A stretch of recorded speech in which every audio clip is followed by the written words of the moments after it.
نحمده ونصلي ونسلم على رسوله الكريم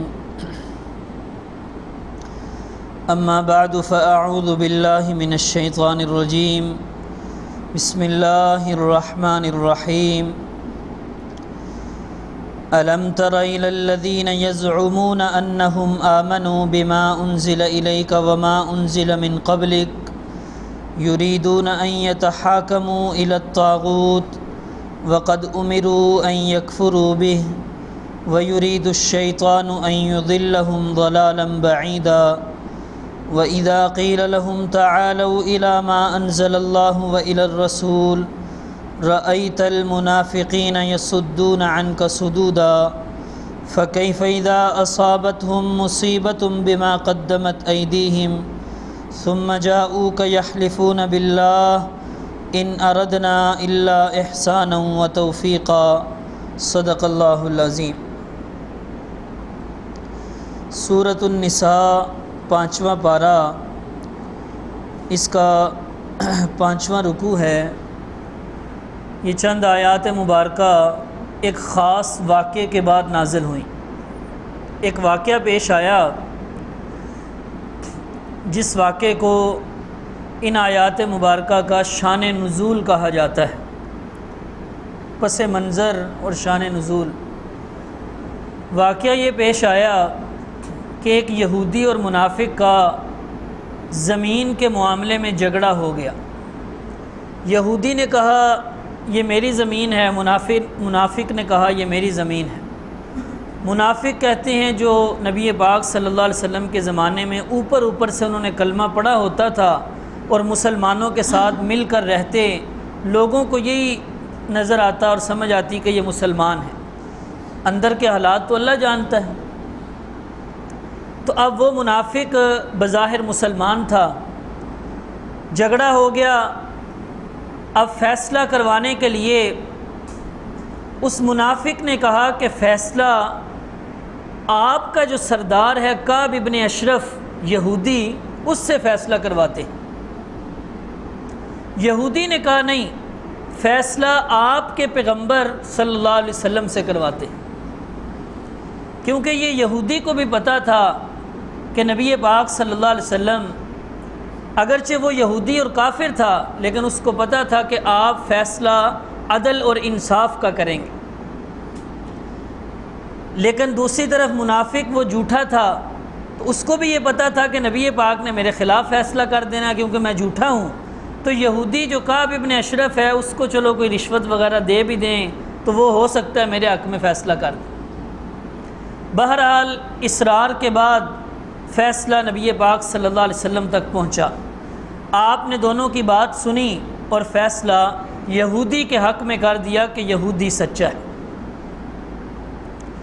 آپ نے منافق کو سمجھایا کہ بھئی تم نے جو یہ زمین پر قبضہ کیا ہوا ہے یہ قبضہ درست نہیں، جس کی زمین ہے اس کے حوالے کرو، کیونکہ جو بندہ کسی کی ایک بالشت زمین پر بھی ناجائز قبضہ کرے گا، قیامت والے دن 7 زمینیں اس کے گلے میں توق بنا کر ڈالی جائیں گی۔ قیامت والے دن 7 زمینیں اس کے گلے میں توق بنا کر ڈالی جائیں گی۔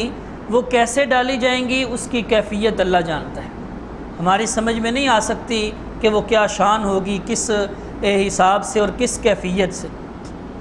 جیسے حضرت ابو ہریرہ رضی اللہ تعالیٰ عنہ نے ایک دفعہ لوگوں کے سامنے حدیث بیان کی اور فرمایا کہ میں نے اللہ کے نبی صلی اللہ علیہ وسلم سے یہ سنا، آپ نے ارشاد فرمایا جو بندہ دنیا میں کوئی چیز چوری کرے گا تو قیامت والے دن وہ چیز اپنے کندھوں پر اٹھا کر پھر رہا ہوگا، اس کو ذلیل و رسوا کیا جائے گا اور وہ چیز اپنے کندھوں پر اٹھا کر پھر رہا ہوگا۔ تو اس وقت کسی آدمی نے سوال کر دیا کہ حضرت اگر کسی نے 5-10 اونٹ چوری کیے ہوئے ہوں تو وہ کیسے اپنے کندھوں پر اٹھائے گا؟ تو حضرت ابو ہریرہ غصے ہو گئے اور فرمایا کہ کیسی باتیں کرتے ہو، تم یہ سمجھتے ہو کہ آخرت کی ساری باتیں تمہیں آج ہی سمجھ آ جائیں؟ ہماری عقل اس طرح اتنی کامل نہیں ہو گئی کہ ہمیں آخرت کی ساری باتیں سمجھ آ جائیں۔ حضرت ابو ہریرہ نے فرمایا میں نے تو نبی پاک صلی اللہ علیہ وسلم سے یہ بھی سنا کہ آپ نے ارشاد فرمایا قیامت والے دن کچھ لوگوں کے کندھے بلکہ کچھ لوگوں کو اتنا چوڑا کر دیا جائے گا کہ ان کے کندھوں پر گھوڑے دوڑیں گے۔ اور ایک حدیث میں آپ نے ارشاد فرمایا کہ کچھ جہنمیوں کے پیٹ کمروں جتنے بڑے ہوں گے۔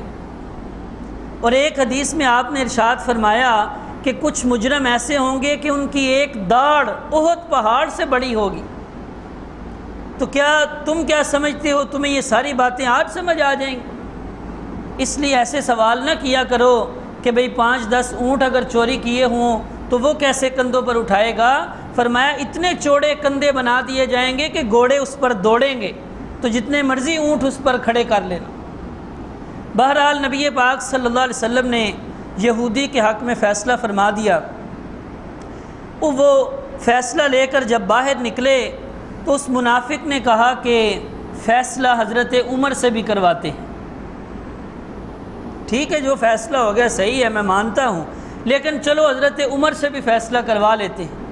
یہودی نے کہا بھی فیصلہ تو ہو گیا، اب کیا ضرورت ہے؟ اس نے کہا نہیں حضرت عمر سے بھی کرواتے ہیں۔ منافق کے ذہن میں یہ تھا کہ میں مسلمان ہوں اور یہ کافر ہے، اور حضرت عمر کافروں کے بڑے سخت خلاف ہیں، تو ہو سکتا ہے حضرت عمر اس کے خلاف فیصلہ کر دیں۔ یہودی چونکہ سچا تھا، اس نے کہا کوئی بات نہیں، حضرت عمر سے بھی کروا لو۔ فیصلہ حضرت عمر کے پاس مقدمہ اور جھگڑا لے کر آئے۔ حضرت عمر کو دونوں نے اپنی اپنی بات سنائی۔ فیصلہ کرنے لگے تو یہودی نے کہا کہ حضرت فیصلے سے پہلے میری بات سن لیں کہ ہم دونوں اس سے پہلے آپ کے پیغمبر صلی اللہ علیہ وسلم کے پاس گئے تھے اور انہوں نے میرے حق میں فیصلہ کر دیا ہے۔ حضرت عمر نے اس منافق سے پوچھا کہ واقعی بات اسی طرح ہے؟ جی بات تو اسی طرح ہے۔ حضرت عمر نے فرمایا رویدکما، ٹھہرو میں ابھی آتا ہوں۔ اندر گئے، تلوار لے کر آئے اور اس منافق کو قتل کر دیا، اور فرمایا ہاکذا اقضی علی من لم یرض بقضاء اللہ ورسولہ، جو اللہ اور اللہ کے رسول کے فیصلے کو تسلیم نہیں کرتا، عمر کا اس کے بارے میں یہی فیصلہ ہے کہ اس کو قتل کر دیا جائے۔ جب قتل کر دیا گیا تو اس منافق کے گھر والوں نے، رشتہ داروں نے شور مچا دیا کہ بدلہ لیا جائے، جی قصاص لیا جائے۔ حضرت عمر نے ایک مسلمان کو قتل کر دی۔ نبی پاک صلی اللہ علیہ وسلم تک بات پہنچی، آپ نے حضرت عمر کو بلایا کہ کیوں تو نے ایک مسلمان کو قتل کر دیا؟ نبی پاک صلی اللہ علیہ وسلم کو بھی نہیں پتہ تھا کہ یہ منافق ہے۔ حضرت عمر ابھی جواب دینے والے تھے کہ اللہ رب العزت نے جبریل علیہ السلام کو بھیجا اور یہ آیات مبارکہ نازل فرمائے۔ ان میں جو اصل آیت جو اس موضوع کے لیے خاص تھی وہ یہ کہ اللہ رب العزت نے فرمایا فَلَا وَرَبِّكَ لَا يُؤْمِنُونَ حَتَّى يُحَكِّمُوكَ فِي مَا شَجَرَ بَيْنَهُمْ، مجھے تیرے رب ہونے کی قسم، جو لوگ اپنے فیصلوں میں نبی پاک صلی اللہ علیہ وسلم کو حکم، فیصل اور جج تسلیم نہ کریں، اور پھر آپ جو فیصلہ فرما دیں اس فیصلے کے سامنے سر تسلیم خم نہ کریں، وہ بندے مومن نہیں ہو سکتے۔ حضرت عمر نے کسی مومن اور مسلمان کو نہیں، کافر کو قتل کیا، لہذا کوئی بدلہ اور قصاص نہیں لیا جائے۔ اسی واقعے کا ذکر فرمایا الم تر الی الذین یزعمون انہم آمنوا بما انزل الیک وما انزل من قبلک، فرمایا کیا تم نے ان لوگوں کو دیکھا جن کا اپنا گمان یہ ہے کہ ہم ایمان والے ہیں، قرآن مجید پر ہمارا ایمان ہے، پچھلی کتابوں پر ہمارا ایمان ہے، یریدون ان یتحاکموا الی الطاغوت، ان کا جب کوئی جھگڑا ہو جائے تو وہ چاہتے ہیں کہ فیصلہ شیطان سے کروائیں۔ طاغوت شیطان کو کہا جاتا ہے، اور مراد یہاں طاغوت سے کعب ابن اشرف جو یہودیوں کا سردار تھا وہ ہے، کہ منافق کہہ رہا تھا کہ فیصلہ اس سے کروایا جائے۔ وقد امروا ان یکفروا بہ، حالانکہ ان کو حکم دیا گیا ہے کہ شیطان کا انکار کریں۔ ویرید الشیطان ان یضلهم ضلالا بعیدا، کیونکہ شیطان تو چاہتا ہے کہ لوگوں کو گمراہ کر دے، سیدھے رستے سے ہٹا دے۔ وَإِذَا قِيلَ لَهُمْ تَعَالَوْا إِلَى مَا أَنزَلَ اللَّهُ وَإِلَى الرَّسُولِ، اور جب ان کو کہا جاتا ہے کہ آؤ اپنے فیصلے اللہ اور اللہ کے رسول سے کرواؤ، تو رَأَيْتَ الْمُنَافِقِينَ يَصُدُّونَ عَنْكَ صُدُودًا، تو اس وقت آپ منافقین کو دیکھیں گے کہ وہ اعراض کریں گے، دور بھاگیں گے، قرآن اور حدیث کی طرف نہیں آئیں گے۔ فَكَيْفَ إِذَا أَصَابَتْهُمْ مُصِيبَةٌ بِمَا قَدَّمَتْ أَيْدِيهِمْ، اللہ نے فرمایا جب ان پر ان کے کرتوتوں کی وجہ سے یہ مصیبت آئی کہ ان کا ایک بندہ قتل ہو گیا، نبی پاک کے فیصلے کو تسلیم نہ کیا، ان کا اپنا قصور اور کرتوت تھا جس کی وجہ سے حضرت عمر کے ہاتھوں بندہ قتل ہو گیا۔ فرمایا ان کو چاہیے تھا اب بھی آ جاتے اور توبہ کر لیتے، لیکن جب بندہ قتل کر دیا گیا، یہ آیات مبارکہ نازل ہو گئی منافقین کے خلاف، پول کھل گیا کہ یہ مومن اور مسلمان نہیں، یہ تو منافق ہیں، تو اس وقت آئے نبی پاک صلی اللہ علیہ وسلم کے پاس اس کے رشتہ دار اور وارث، وہ آ کر کہنے لگے، قسمیں اٹھانے لگے، ان اردنا الا احسانا و توفیقا، حضرت عمر کے پاس جو ہم فیصلہ لے کر گئے تھے، ہمارا یہ مطلب نہیں تھا کہ ہم نبی پاک صلی اللہ علیہ وسلم کے فیصلے کو تسلیم نہیں کرتے، نبی پاک کے فیصلے کو کون رد کر سکتا ہے؟ ہمارا تو ارادہ یہ تھا کوئی اندر کی کوئی میل جول والی بات ہو جائے، کوئی جوڑ والی بات نکل آئے، کوئی احسان اور توفیق اور موافقت ہو جائے، جھگڑا نہ ہو، ایسا ہم چاہتے تھے کہ کوئی درمیانی راہ نکل آئے۔ یہ مقصد ہمارا نہیں تھا کہ ہم نبی پاک صلی اللہ علیہ وسلم کے فیصلوں کو تسلیم نہیں کرتے۔ اللہ نے فرمایا اولئک الذین یعلم اللہ ما فی قلوبہم، اوپر سے تو یہ کہہ رہے ہیں کہ ہمارا یہ ارادہ تھا، جو ان کے دل میں بات ہے اللہ اس کو بھی جانتا ہے۔ فَأَعْرِضْ عَنْهُمْ وَعِظْهُمْ وَقُلْ لَهُمْ فِي أَنفُسِهِمْ قَوْلًا بَلِيغًا، آپ ان سے درگزر کیجئے، اعراض کیجئے، ان کو واعظ و نصیحت کرتے رہیے، اور جو حق بات ہے وہ صحیح طریقے سے ان کو بتا دو کہ اللہ کی طرف سے یہ آیات مبارکہ نازل ہو چکی۔ اور فرمایا وَمَا أَرْسَلْنَا مِن رَّسُولٍ إِلَّا لِيُطَاعَ بِإِذْنِ اللَّهِ، ہم نے کوئی رسول نہیں بھیجا مگر اس مقصد کے لیے کہ لیطاع بإذن اللہ، اس کی اللہ کے حکم سے اس کی اطاعت اور فرما برداری کی جائے، کہ ہر رسول جو دنیا میں بھیجا گیا وہ مطاع بنا کر بھیجا گیا، اور لوگوں کو حکم دیا گیا کہ اس رسول کے مطیع اور فرما بردار بن جاؤ۔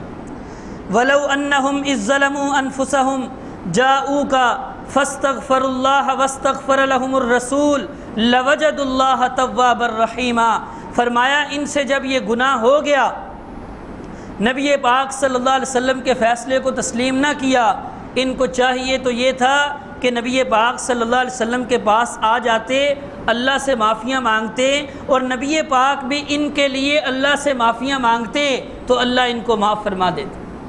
لَوَجَدُوا اللَّهَ تَوَّابًا رَحِيمًا، یہ اللہ کو توبہ قبول کرنے والا اور رحم کرنے والا پاتے اگر یہ اس طرح کرتے۔ اور فرمایا فَلَا وَرَبِّكَ لَا يُؤْمِنُونَ حَتَّى يُحَكِّمُوكَ فِي مَا شَجَرَ بَيْنَهُمْ، مجھے تیرے رب ہونے کی قسم، وہ بندے مومن نہیں ہو سکتے جب تک آپ کو فیصل تسلیم نہ کر لیں اپنے اختلافی مسائل اور مقدمات اور جھگڑوں میں۔ ثم لا يجدوا في انفسهم حرجا مما قضيت، اور پھر آپ جو فیصلہ فرما دیں اس فیصلے کے بعد اپنے دل کے اندر تنگی محسوس نہ کریں، اعتراض کی گنجائش نہ رہے۔ وَيُسَلِّمُوا تَسْلِيمًا، مکمل طور پر پورا اس کو تسلیم کر لیں۔ وَلَوْ أَنَّا كَتَبْنَا عَلَيْهِمْ، آگے فرمایا کہ جب یہ فیصلہ ہو گیا تو کچھ یہودیوں نے مسلمانوں پر یہ اعتراض کیا کہ بھئی کیسے تم مسلمان ہو، تم اپنے نبی کے فیصلے کو تسلیم نہیں کرتے؟ ہمیں دیکھو، ہمارے آباء و اجداد پر اتنے سخت احکام آئے، ہم نے تو اپنے نبی کی باتوں کو مانا، سخت احکام کو بھی مانا، تم پر تو بڑے آسان احکام ہیں۔ یہودیوں کا مقصد یہ تھا کہ ہمارے آباء و اجداد پر ان سے جب گناہ ہوا کہ حضرت موسیٰ کوہ طور پہ چلے گئے اور پیچھے سے انہوں نے بچھڑے کی عبادت شروع کر دی، تو واپس جب آئے تو حکم یہ نازل ہوا کہ توبہ کی صورت یہ ہے ان اقتلوا انفسکم، ایک دوسرے کو قتل کر دو، ایک دوسرے کو قتل کرو، یہی توبہ ہے۔ تو یہودی کہتے ہیں ہمارے بڑوں نے تو ایک دوسرے کو قتل کر دیا، اللہ کے حکم کے آگے اتنا اثر تسلیم خم کیا کہ ایک دوسرے کو قتل کر دیا، اور تم اللہ اپنے پیغمبر کے فیصلے کو تسلیم نہیں کرتے۔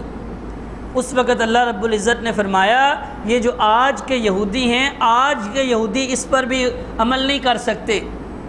آج کے یہودیوں کو اگر یہ حکم دیا جاتا یا منافقین پر یہ حکم نازل ہو جائے کہ ایک دوسرے کو قتل کرو یا اپنے گھر چھوڑ کر چلے جاؤ، تو ان میں سے بہت تھوڑے لوگ ہوں گے جو اس پر عمل کریں گے، اکثر لوگ اس پر عمل نہیں کر سکیں۔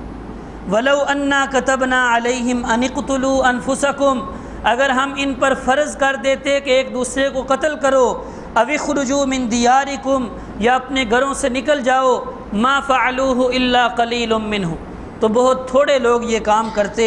وَلَوْ أَنَّهُمْ فَعَلُوا مَا يُوعَظُونَ بِهِ لَكَانَ خَيْرًا لَهُمْ وَأَشَدَّ تَثْبِيتًا، جس بات کی ان کو نصیحت کی جا رہی ہے کہ اللہ کے رسول کے فیصلے کو تسلیم کرو، اگر اس کو وہ تسلیم کر لیں، اس نصیحت پر عمل کر لیں، تو ان کے لیے بڑا بہتر ہوگا اور بڑا اچھا انجام ہوگا ان کے لیے۔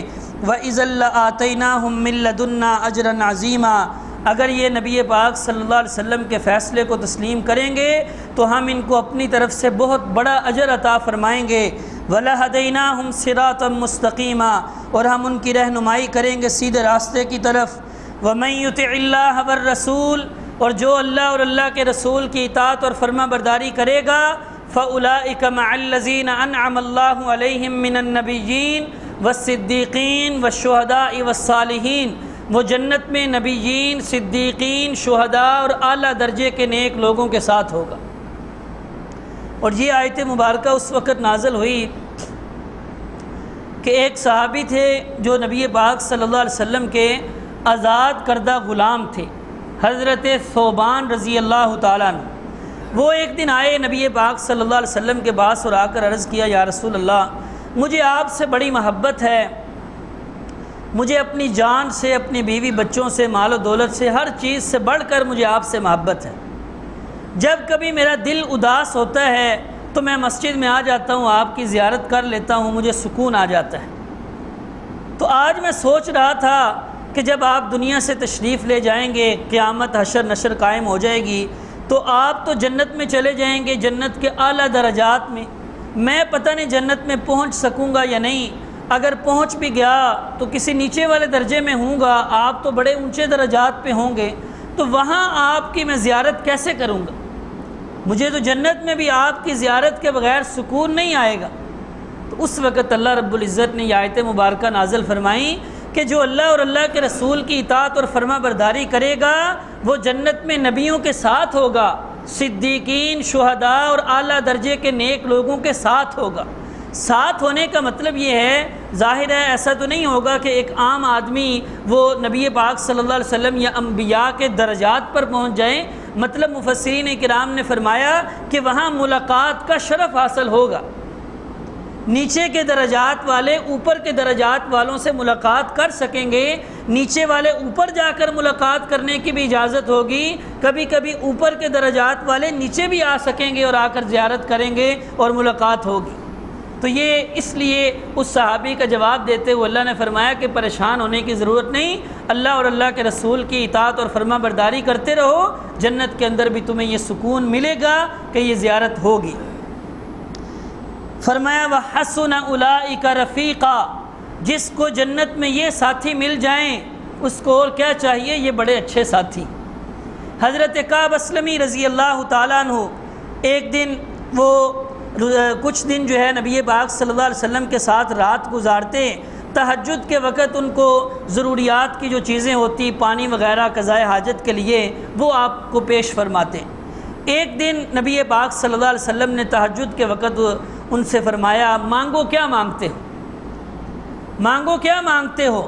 تو حضرت کعب اسلمی نے فرمایا اسألک مرافقتک فی الجنہ، یا رسول اللہ جنت میں آپ کا ساتھ چاہتا ہوں، جنت میں آپ کا ساتھ مانگتا ہوں کہ جنت میں مجھے اپنے ساتھ رکھ لیجئے۔ آپ نے ارشاد فرمایا اور کچھ نہیں یا رسول اللہ، بس یہی مطالبہ ہے۔ تو آپ نے فرمایا پھر اعنی علی نفسک بکثرت السجود، میری مدد کرو اس معاملے میں کہ تم جنت میں میرے ساتھ ہو، وہ مدد کیا کرو؟ بکثرت السجود، زیادہ سجدے کیا کرو، نفل زیادہ پڑھا کرو تو جنت میں تمہیں میرا ساتھ نصیب ہو جائے گا۔ ایک آدمی آیا، اس نے آ کر عرض کیا یا رسول اللہ متی الساعہ، قیامت کب آئے گی؟ آپ نے ارشاد فرمایا ما اعددت لها، اے اللہ کے بندے تو نے تیاری کیا کی ہے قیامت کی؟ تجھے تو تیاری کی فکر کرنی چاہیے کہ میں نے تیاری کی ہے یا نہیں، تجھے کیا قیامت کب آئے گی، کیا تیاری کی ہے تو نے؟ اس نے کہا نہیں یا رسول اللہ میں نے کوئی زیادہ تیاری تو نہیں کی، زیادہ کوئی نماز روزے تو نہیں کیے، لیکنی احب اللہ ورسولہ، لیکن میں اللہ اور اللہ کے رسول سے محبت رکھتا ہوں۔ آپ نے ارشاد فرمایا انت مع من احببت، پھر تو قیامت کے دن اسی کے ساتھ ہوگا جس کے ساتھ تو محبت رکھتا ہے۔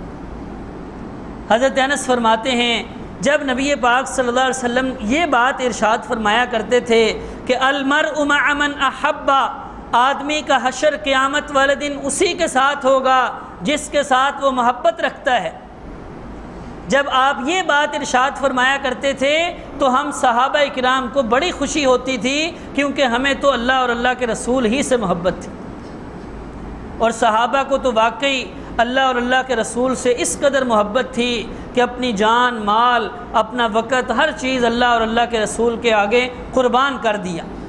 نبی پاک صلی اللہ علیہ وسلم ایک دن کسی راستے سے گزر رہے تھے، راستے میں دیکھا ایک مکان بنا ہوا ہے بڑا عالی شان، بڑا اچھا مکان ہے، اس وقت کے اعتبار سے اس دور کے لحاظ سے بڑا اچھا مکان تھا۔ آپ نے پوچھا بھئی یہ کس کا ہے؟ جی فلاں صحابی کا ہے۔ آپ خاموش ہو گئے، کوئی خوشی کا اظہار نہیں کیا بلکہ ناپسندیدگی کا اظہار کیا۔ تھوڑے دنوں کے بعد وہ جس صحابی کا مکان تھا وہ نبی پاک صلی اللہ علیہ وسلم سے ملاقات کے لیے آئے، تو نبی پاک صلی اللہ علیہ وسلم نے وہ توجہ نہ فرمائی جو پہلے فرمایا کرتے تھے۔ صحابی پریشان ہوئے کہ کیا ماجرا ہوا، اس نے باقی صحابہ سے پوچھا تو باقی صحابہ کرام نے فرمایا کہ اور تو پتہ نہیں، اس دن آپ کا نبی پاک کا گزر ہوا تھا آپ کے گھر کے سامنے سے، تو آپ نے پوچھا تھا کہ یہ مکان کس کا ہے، ہم نے کہا فلاں کا ہے، تو اس وقت آپ نے کوئی خوشی کا اظہار نہیں کیا بلکہ پریشانی کا اظہار کیا۔ وہ سمجھ گیا کہ میرا مکان نبی پاک کو پسند نہیں، اس صحابی نے وہ مکان گرا دیا۔ مکان گرا دیا، تھوڑے دنوں کے بعد نبی پاک دوبارہ اس راستے سے گزرے تو دیکھا مکان کوئی نہیں۔ آپ نے پوچھا بھئی یہ مکان کہاں گیا؟ جی یا رسول اللہ آپ نے اس کو پسند نہیں فرمایا تھا تو صحابی نے تو گرا دیا۔ آپ مسکرا پڑے، آپ خوش ہو گئے اور آپ نے فرمایا سنو لوگو، ہر تعمیر آدمی پر وبال ہے، وبال، سوائے اس کے جو ضرورت اور مجبوری کی وجہ سے، ضرورت اور مجبوری کی تعمیر کی اجازت ہے، اس کے علاوہ ہر تعمیر آدمی پر وبال ہے۔ تو صحابہ اکرام تو اس قدر نبی پاک صلی اللہ علیہ وسلم کی اطاعت اور فرما برداری کرنے والے تھے۔ اور ایک دفعہ حضرت عبداللہ ابن عمر ابن العاص رضی اللہ تعالیٰ عنہ مسجد میں آئے اور ان کے اوپر چادر ایک ایسی تھی جس کا رنگ عورتوں کے مناسب تھا۔ تو آپ نے ناگواری کا اظہار فرمایا کہ عبداللہ یہ چادر کیسی؟ بس اتنا ارشاد فرمایا، حضرت عبداللہ گھر گئے، چولہا جل رہا تھا، اس چادر کو جلا دیا، اس چادر کو جلا دیا۔ اگلے دن جب آئے تو دیکھا چادر کوئی نہیں ان کے پاس۔ نبی پاک صلی اللہ علیہ وسلم نے پوچھا عبداللہ چادر کہاں گئی؟ حضرت عبداللہ ابن عمر ابن العاص نے فرمایا یا رسول اللہ وہ تو میں نے جلا دی۔ آپ نے ارشاد فرمایا بھئی جلانے کی کیا ضرورت تھی، عورتوں کے مناسب اس کا رنگ تھا، گھر میں کسی عورت کو دے دیتے۔ آپ نے فرمایا نہیں یا رسول اللہ، جس چیز کو آپ نے ناپسندیدگی سے دیکھا ہو، میرا نہیں دل چاہتا تھا کہ میں اس کو اپنے گھر میں رکھوں۔ اللہ رب العزت نے قرآن مجید میں بے شمار مقامات پر نبی پاک صلی اللہ علیہ وسلم کی اطاعت اور فرما برداری کا حکم دیا۔ فرمایا من یطع الرسول فقد اطاع اللہ، جس نے رسول صلی اللہ علیہ وسلم کی اطاعت اور فرما برداری کی اس نے حقیقت میں اللہ کی اطاعت اور فرما برداری کی۔ اور قل ان کنتم تحبون اللہ فاتبعونی، اگر تم اللہ سے محبت کا دعویٰ کرتے ہو تو نبی پاک نے فرمایا، اللہ نے فرمایا نبی پاک کو کہ آپ فرما دیجئے پھر میری تابعداری کرو۔ اگر نبی پاک کی اطاعت اور فرما برداری کرو گے یحببکم اللہ ویغفر لکم ذنوبکم، اللہ بھی تم سے محبت کرے گا اور تمہارے گناہوں کو بخش دے گا۔ اور آپ صلی اللہ علیہ وسلم نے فرمایا من احبنی فقد اطاعنی، وَمَنْ أَطَاعَنِي كَانَ مَعِيَ فِي الْجَنَّةِ، جو مجھ سے محبت کرتا ہے وہ ضرور میری اطاعت بھی کرے گا۔ ہم صرف محبت کا دعویٰ تو ہے کہ ہمیں نبی پاک صلی اللہ علیہ وسلم سے بڑی محبت ہے، لیکن آپ معیار محبت کا معیار بتا رہے ہیں۔ کیسے پتہ چلے گا کہ اس بندے کو نبی پاک صلی اللہ علیہ وسلم سے محبت ہے یا نہیں؟ فرمایا جو مجھ سے محبت کرے گا وہ میری اطاعت بھی کرے گا، اور جو میری اطاعت اور فرما برداری کرے گا کان معی فی الجنہ، وہ جنت میں میرے ساتھ ہوگا۔ اور آپ صلی اللہ علیہ وسلم نے فرمایا ما ترکت فیکم امرین ما ان تمسکتم بہما لن تضلوا بعدی، میں تمہارے اندر دو چیزیں چھوڑ کر جا رہا ہوں، اگر ان دو چیزوں کو مضبوطی سے پکڑے رکھو گے تو کبھی گمراہ نہیں ہوو گے۔ کتاب اللہ و سنت نبیہ، اللہ کی کتاب قرآن اور اللہ کے نبی کی سنت۔ علیکم بسنتی و سنت الخلفاء الراشدین المہدیین، تم پر لازم ہے کہ میری سنت اور میرے طریقے کو اور میرے خلفاء راشدین صحابہ کرام کے طریقے کو لازم پکڑ۔ اور ایک حدیث میں آپ نے فرمایا یہ اپنے دانتوں کے ساتھ اس کو مضبوطی سے پکڑ لو، یعنی اس پر عمل کرو، نبی پاک صلی اللہ علیہ وسلم کی اطاعت اور فرما برداری کرو۔ تو نبی پاک صلی اللہ علیہ وسلم کی جو اطاعت اور فرما برداری کرے گا وہ جنت میں نبیین، صدیقین اور شہداء اور صالحین کے ساتھ ہوگا۔ اللہ رب العزت سمجھنے کی اور عمل کرنے کی توفیق عطا فرمائے جی۔ صلی اللہ علیہ وسلم۔